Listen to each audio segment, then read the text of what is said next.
Assalamualaikum warahmatullahi wabarakatuh. Halo semuanya, perkenalkan saya Alvin Nurhuda dari D3 Agribisnis semester 4A. Tujuan saya membuat video ini adalah untuk memenuhi nilai ujian akhir praktikum mata kuliah Teknik Penulisan Karya Ilmiah. PPT ini merupakan PPT Manajemen Pembibitan Bibit Tanaman Kelapa Sawit di Prenuseri oleh saya sendiri selaku manajer umum. Oke, langsung kita mulai saja.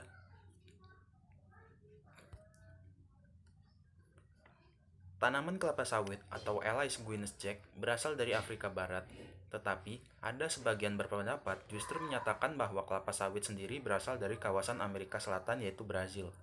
Bermula dari 4 biji tanaman kelapa sawit yang dibawa oleh orang Belanda dan ditanam di kebun raya Bogor pada tahun 1848, karena tanaman ini tumbuh subur, maka dicobalah untuk ditanam di beberapa daerah di Indonesia seperti Aceh dan Sumatera Utara.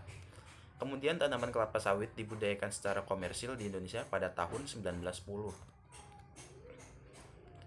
Produk kelapa sawit dapat dikelompokkan menjadi bahan makanan atau oleofood, bahan non-makanan atau oleosemisal atau oleokimia, serta bahan kosmetika dan farmasi atau kosmetik and pharmacy, dan dapat diolah sebagai minyak goreng, margarin atau mentega, kemudian sebagai pelumas atau oli, lalu campuran bahan bakar solar, lotion, krim kulit, dan sebagai bahan baku diesel. Kelapa sawit di Indonesia merupakan komoditas primadona. Mengapa disebut demikian? Hal ini disebabkan karena luasnya terus berkembang, dan saat ini perkebunan rakyat sudah berkembang pesat. Jadi, perkembangannya itu bukan hanya perkembangan dari para pemilik kelapa sawit yang resmi saja, tapi para pemilik kelapa sawit seperti rakyat-rakyat kecil juga sudah berkembang saat ini. Nah, perkebunan kelapa sawit yang semula hanya di Sumatera Utara dan di Aceh, saat ini sudah berkembang di beberapa provinsi, antara lain Sumatera Barat, Jambi, Bengkulu, Riau, Irian Jaya, Sulawesi Selatan, Jawa Barat, Kalimantan, dan Lampung. Produksi tanaman kelapa sawit sendiri ditentukan oleh beberapa faktor, yaitu bahan tanam atau bibit, lalu tanahnya, kemudian iklim, kultur teknis, dan keberadaan organisme pengganggu tanaman.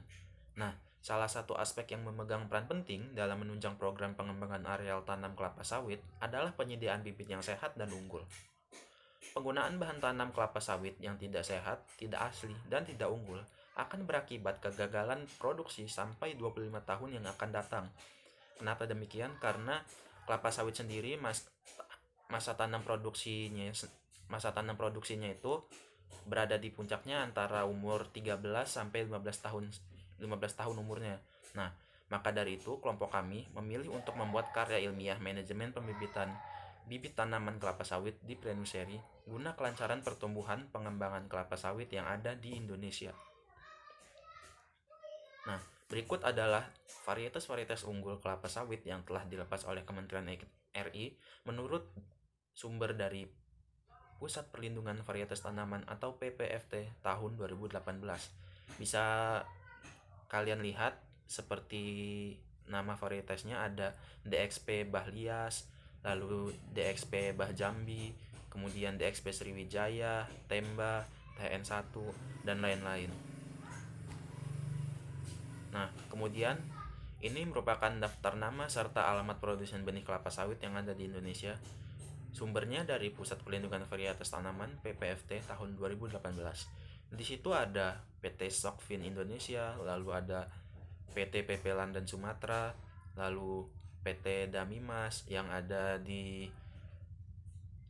Gondang Dia, Jakarta, lalu ada Sarana Lanti Pratama, dan masih banyak lagi. Aspek manajemen manajer.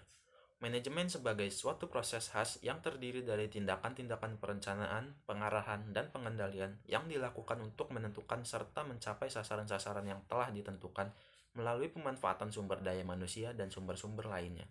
Menurut Hasibuan, tujuan dapat tercapai dengan baik jika fungsi-fungsi manajemen dalam pelaksanaan yang didukung oleh unsur-unsur manajemen yaitu man, money, material, method, machine, and market.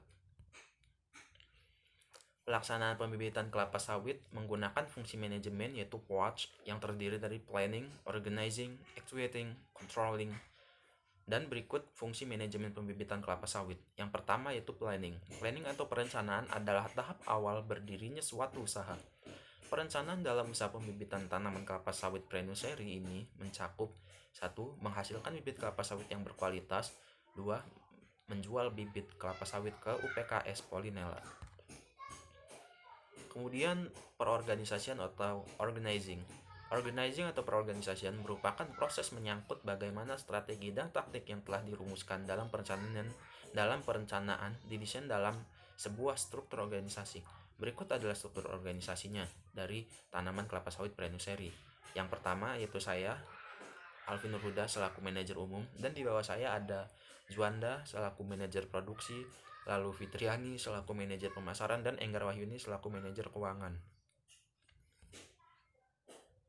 Nah, berikut adalah tugas dan tanggung jawab masing-masing manajer. 1. Manajer umum, yaitu membuat perencanaan, memimpin manajer, memantau kinerja manajer, berkoordinasi langsung dengan manajer, mengevaluasi hasil produksi, hasil pemasaran, hasil pengendalian keuangan, dan lain-lain. Kemudian manajer produksi, tugas dan tanggung jawabnya itu melakukan pemilihan kecambah untuk hasil produksi terbaik, mengatur kegiatan produksi pembibitan, melaporkan variabel apa saja yang diperlukan dalam proyek mandiri. Kemudian manajer pemasaran, yaitu melakukan perjanjian kerjasama antara kelompok proyek mandiri kelapa sawit dengan pihak UPKS Polinela, lalu membuat kontrak penjualan dengan UPKS Polinela, menandatangani kontrak kerjasama, bertanggung jawab atas penjualan kelapa sawit di Prenuseri, dan melakukan survei pasar untuk input produksi. Lalu manajer keuangan, tugas dan tanggung jawabnya yaitu mengatur seluruh administrasi dalam usaha, membuat analisis keuangan usaha, memegang keuangan proyek mandiri.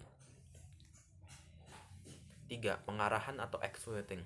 Actuating atau pengarahan dalam kepemimpinan usaha pembibitan tanaman kelapa sawit Prenuseri adalah pengarahan langsung dan pengarahan secara tidak langsung yang dilakukan oleh saya selaku manajer umum terhadap manajer-manajer yang bekerja di bawah saya.